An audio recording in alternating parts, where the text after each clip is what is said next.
Please buy me a bag. Arriving late at night at our house, my 6-year-old granddaughter stood in front of the entrance, making a request. "What's going on? And you're wearing such tattered clothes?" As I inquired, I remembered that the next day was the entrance ceremony. Deep wrinkles were etched on my husband's forehead as he stood beside me. "There's no way I'm buying."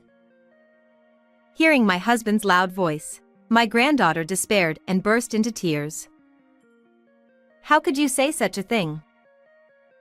I tried to reprimand him, but to my surprise, my husband made an even more astonishing move. We, as a couple, have a son named Bob. He's married and at 27 and the father of a 6-year-old child. The child's name is Noah, our first grandchild, but we've hardly seen them. I wonder if our son, his wife, and Noah are all doing well. "It seems like our daughter-in-law is busy with work. We shouldn't interfere." We felt apologetic that Bob's wife, Sarah, was working because he hadn't yet settled into a steady job. It's not easy for us to just casually say we want to see our grandchild. Although we usually watched over them like that, we should have gone to see our son's family at least once. We never imagined things would turn out like this. I am going to be a father. 7 years ago, when Bob was a sophomore in college, he suddenly confessed that his girlfriend was pregnant. "What did you say?" We were furious with our son for putting such emotional strain on his partner.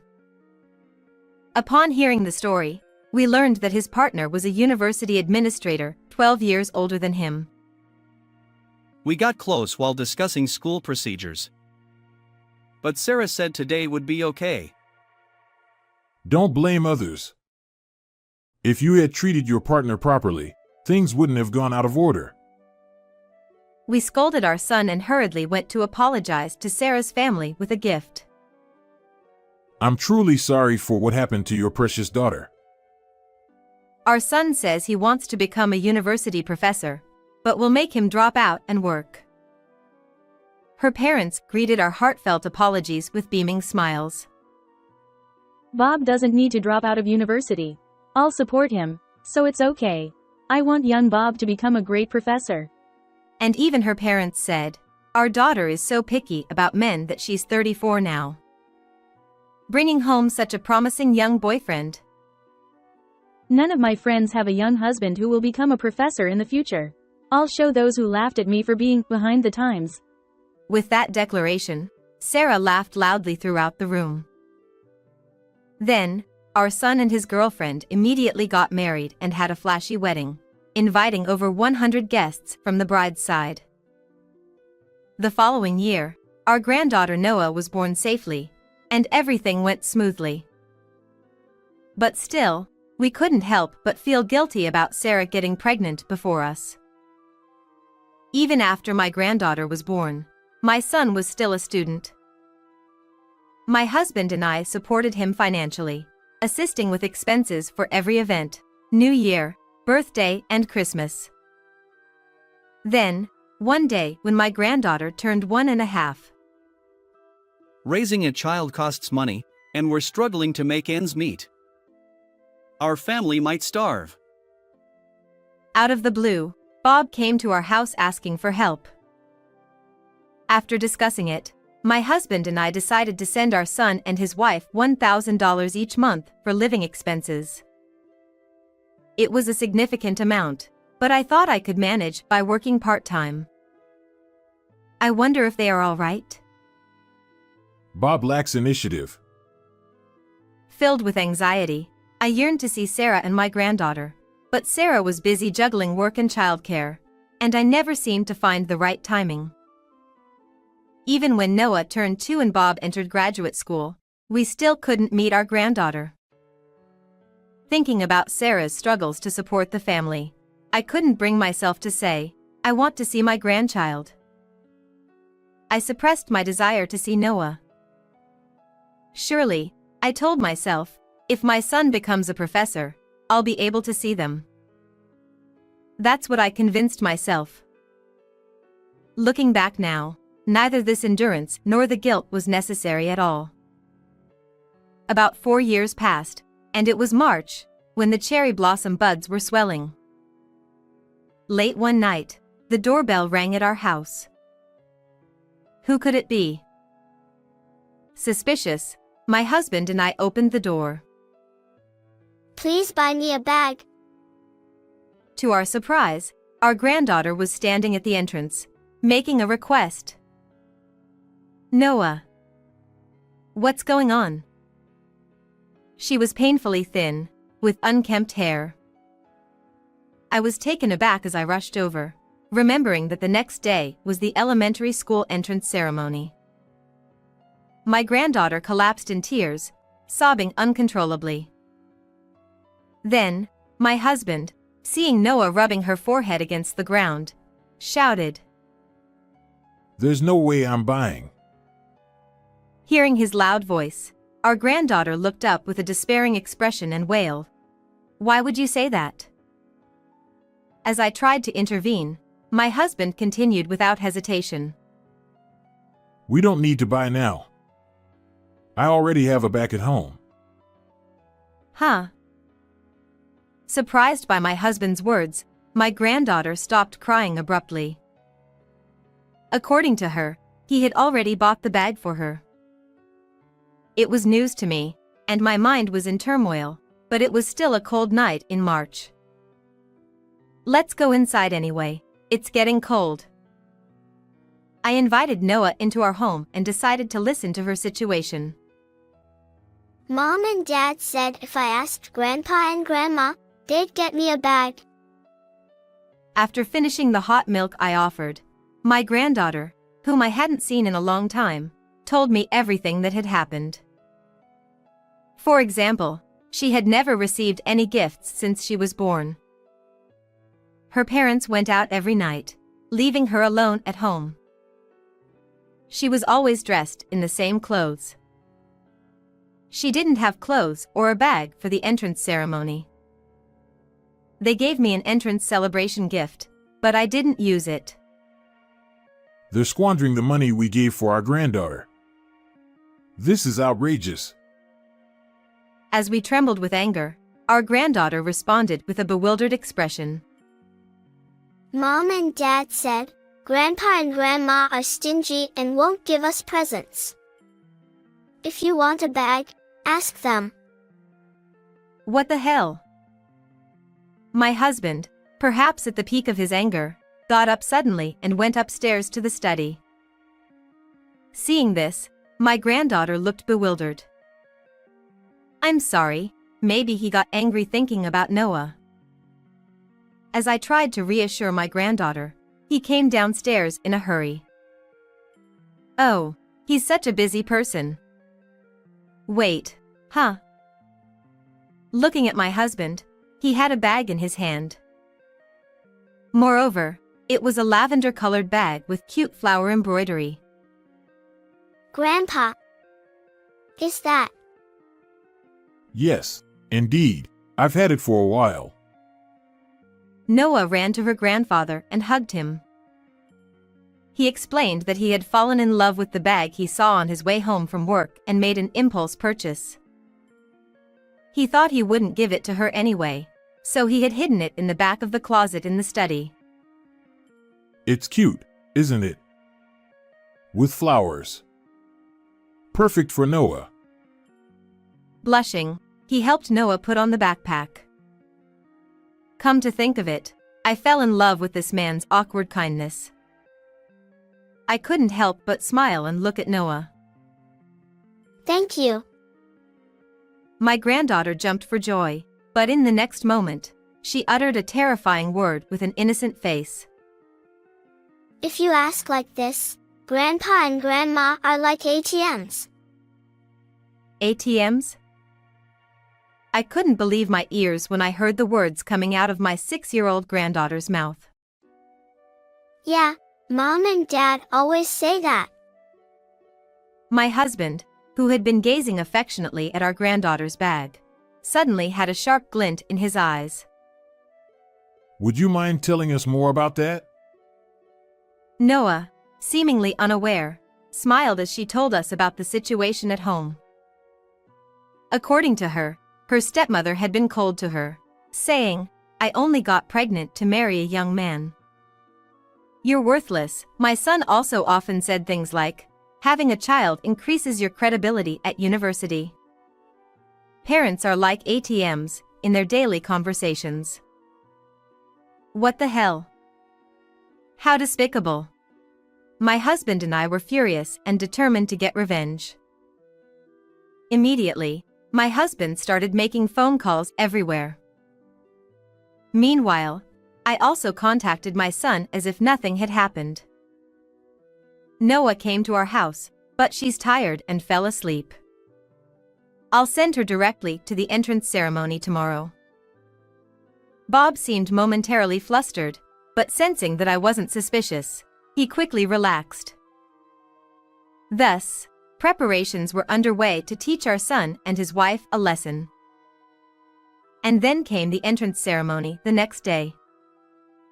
Noah said she didn't have proper clothes, but since she had bought a dress requested by Sarah 2 months ago, she wore that and left the house. When we met up with my son and his wife in front of the elementary school, I immediately broached the subject. "Sarah, you've done a wonderful job raising our granddaughter, despite your busy work schedule. Why don't you both take a trip together?" Husband, Bob has graduated from graduate school and become an associate professor this spring. When I handed them a 5-day trip voucher and a brand name bag, my son and his wife's eyes lit up with joy. In fact, on the night Noah visited our house, my husband hastily made travel reservations to separate our son's family from our granddaughter. It was a sudden plan, and we were worried if it would work, but they immediately called the university and lied, saying our child is hospitalized and got time off. "Don't worry, I'll take care of Noah while you're away." As I smiled and hugged my granddaughter, they were already preoccupied with thoughts of the trip. And as soon as the entrance ceremony was over, they left on their trip, leaving their granddaughter behind. Have fun, but remember, hell awaits you. I squeezed my granddaughter's hand tightly, renewing my determination. And a week later, my son and his wife returned home with beaming faces. My husband and I welcomed them as they came to pick up Noah. "Did you enjoy your last trip of your life?" To my question, Bob and Sarah looked puzzled. Last trip?